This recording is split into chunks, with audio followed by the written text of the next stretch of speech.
reported, if you didn't hear, Tom Brady beats the NFL in Deflatega court case. The judge has nullified the league's 4-game suspension. A man I miss very much, Stephen A., is with us now from vacation.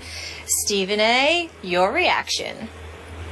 Well, first of all, believe it or not, contrary to what my partner in crime there, Skip Bayless, may believe, I'm pleasantly surprised because the fact of the matter is, as I've said repeatedly, even though I think that Tom Brady brought most of this on himself, the fact is the NFL season without Tom Brady, there certainly would have been something missing. We all know, as I've said on many occasions, that this was much ado about nothing as far as I'm concerned. I don't give a damn if he was throwing Nerf footballs.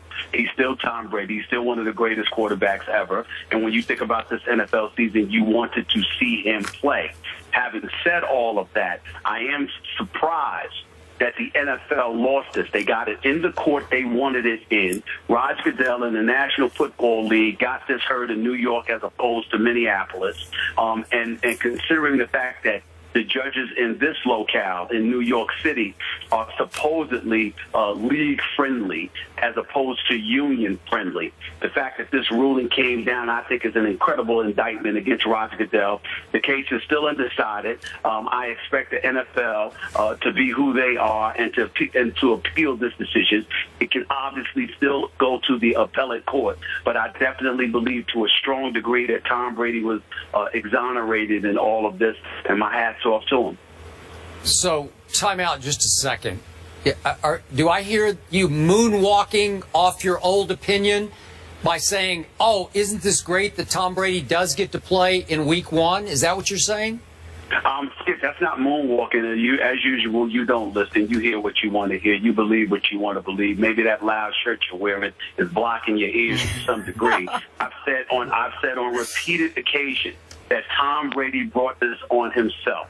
All he needed to do was to be a bit cooperative, a bit more cooperative, and it would not have come to this point. Tom Brady, according to reports, confirmed as much because that's why he was willing to accept a 1 to 2 game suspension, in all of this, because they were going to deem it cooperative just as long as they did not insist on him admitting and acknowledging some level of guilt. If I remember correctly, that has been my consistent position. I've also stated on many occasions I still wanted him to play football. I just blamed this to some degree on him because I felt that had he been a bit more cooperative, if you recall, Skip Bayless, I repeatedly said on numerous occasions, you are Tom Brady.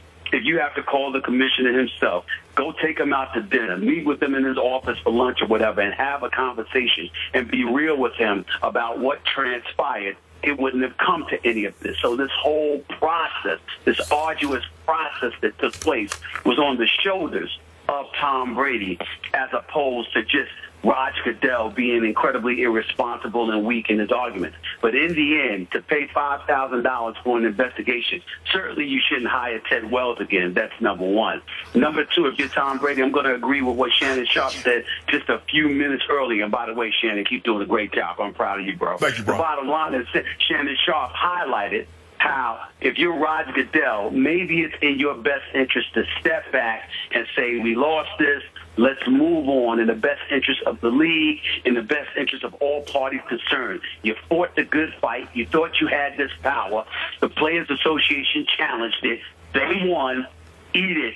Live with it, and let's move on and get back to the business of discussing football. Stephen A., I agree with you, and I'm shocked that the league lost this case also. But what it goes to show you, although the players and the owners gave Roger Goodell absolute power, the judge basically said, your power, you were so egregious in the punishment that you handed down, I have no choice but to vacate this.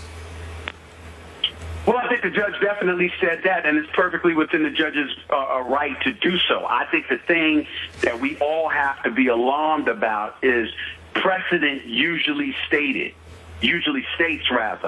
that the commissioner's power via the collective bargaining agreement is absolute. We're usually not inclined to usurp the authority handed to the commissioner by collective bargaining negotiation. Here was an exception where even the judge acknowledged that it was an aberration, that usually he nor any other judge is prone to lean in this direction and make these decisions. The fact that they were willing to do so in this case speaks to how egregious they felt Commissioner Goodell's abuse of power actually was in this case. And as a result, more so than in anything else, whether it be Ray Rice, whether it be Greg Hardy, or a litany of other issues that we can point to, I think in this particular case involving Roger Goodell, I can't imagine anything that has hurt him more than this, because whereas domestic violence issues and off-the-field legal issues may be something he may have mishandled from time to time, that was outside the game of football. So whether it be ignorance, incompetence, insensitivity, or whatever, you can sort of get away from that because you're the commissioner and you're perceived as an individual that may not have known better. But this is directly relating to football. This falls under his purview. And the fact that he has been labeled egregious and abusive in his power, in this case by this judge, even if they do win in appellate court, the fact remains that Roger Goodell has been significantly stained in all of this, and Tom Brady has been exonerated. And one judge in the previous case, Stephen A., said arbitrary. But I think what the commissioner, what he lost in the fight against Tom Brady, he gained with some of the players, Stephen A., because what we have seen in the past is that he had no problem suspending a Michael Vick for a year, a Pac-Man Jones for a year, and a litany of other players for an extensive period of time. But he stepped outside of the box. He went after one of the Mount Rushmore quarterbacks in the National Football League because he felt, and the league felt, that Tom Brady had committed an integrity or conduct detrimental to the league. And so he stepped outside of the box. He gained a lot of credibility with some of his players in this league, Stephen A. Even though he lost, the league lost, he gained a lot by taking this fight to Tom Brady. Well, I will say this to you. You can look at it that way, Shannon. I'm not sure I agree with that. I would have to lean towards my man Skip on this particular notion. You can say that he's gained credibility with the players for showing a willingness to go after Tom Brady. But I think the big winner in this is the Players Association in concert with Jeffrey Kessler, because their willingness to take this fight to Roger Goodell, something I've lamented simply due to all the money of the players that they were spending in order to pull this off, by showing that indeed Roger Goodell can be beaten, especially if they win this in appellate court as well, assuming that the league takes it to that next level. If the Players Association wins that battle already by winning this battle today, that really emboldens them and validates not just their existence, but the willingness in which they have to fight time and time again with Roger Goodell. I don't think there's any way that Roger Goodell comes out looking good in all of this, simply because he has shown that his investigation was suspect to begin with, and he leaned on it so heavily. If he never hired Ted Wells and just suspended Tom Brady, that would be different. But the fact that you spent $5 million on an investigation, and then that investigation ended up with so many holes, yet you stood so steadfast in support of that investigation. If you are Roger Goodell, I think that's more of a stain than it is a compliment to the job performance you're exercising. Outside of that, the only thing that I would like to say is that I'm actually very happy about this decision, not just because I'm going to get to see Tom Brady play from week one, but the biggest reason is because I don't have to see that brat known as Skip Bayless sitting across the table from me, whining and crying about Tom Brady getting messed over, what have you. I can now see Skip Bayless smile a little bit more, be a little bit more affable, a little bit more calm. He's not terrorizing Molly. He's not terrorizing Chuck Salaturo or Kevin Rita and all the producers. He's actually going to give my colleagues and our staff a break for a change, instead of being a whining brat for Tom Brady that he has been. It's good to see you smile again, bro. It's good to see you. Couple of things there. Number one, I hate it when you take vacation because you get to rest your vocal cords and you come back on even from remote and you talk even more than you usually do when you're sitting in this chair in this studio.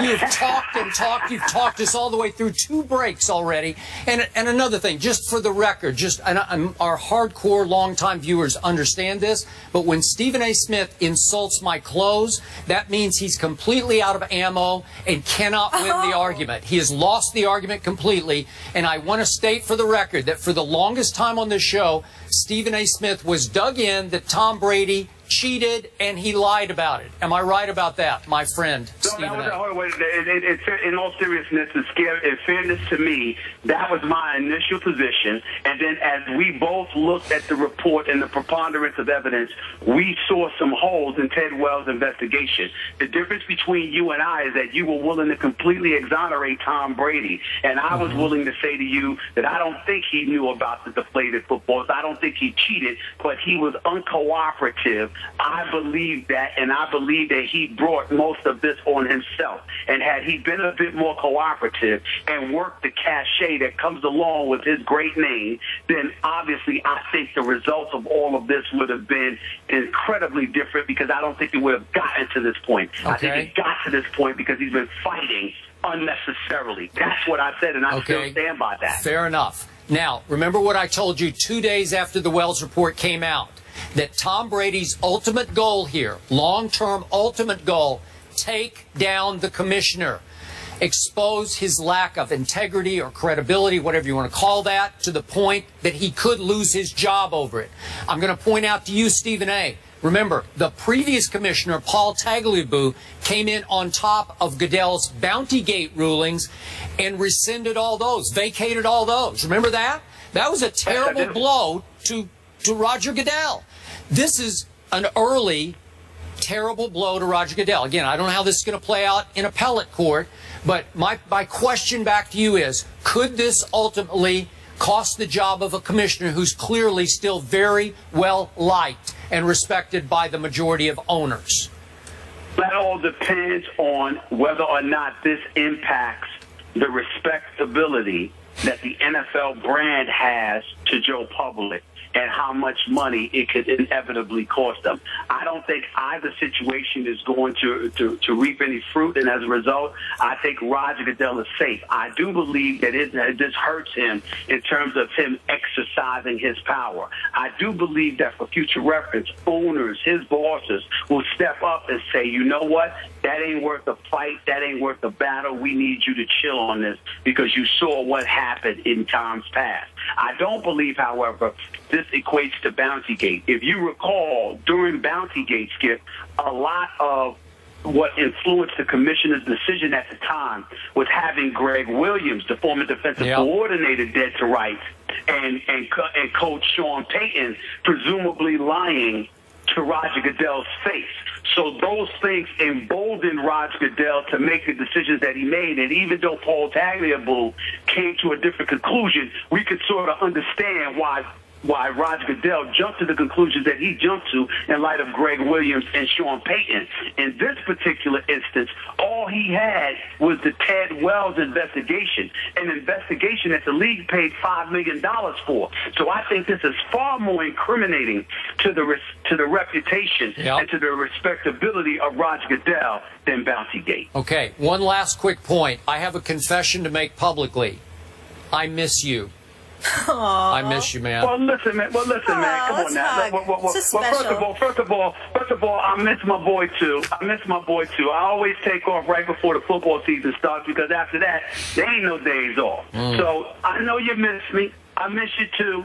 I even miss those loud outfits you're wearing. But in the end, always remember this, Skip. It's just a vacation.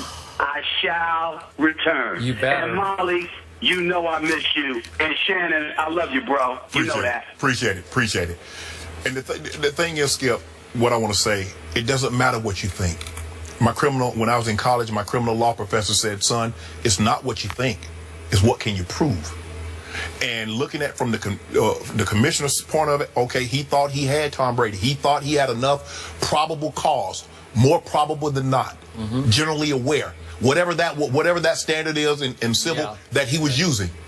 But the judge says, you can't prove this. No direct evidence. And that's so either they're going to have to adopt a new standard where probable cause, where the civil, where more probable than not, unless they have a smoking gun, definitive proof, because this standard, clearly the judge have frowned upon it. The standard works in the NFL court, but it doesn't work in the real court. Exactly. Right? I guess so. Yeah. Stephen A., thank you so much for joining us. Hope you're relaxing. Have some fun there. Let your hair down. And I'm lovely. I'm lovely. I'll see y'all Tuesday. Drink some water for me, Let your hair down. It means enjoy yourself. No, I won't say it. What? Oh, okay. Stephen A., we miss you. We'll see you soon here. You guys, I got to share 2 tweets. Foxborough Skip, your final thoughts. You know, Shannon, I'm sure a whole lot of Brady haters and Patriot haters are, so to speak, deflated right now as we speak.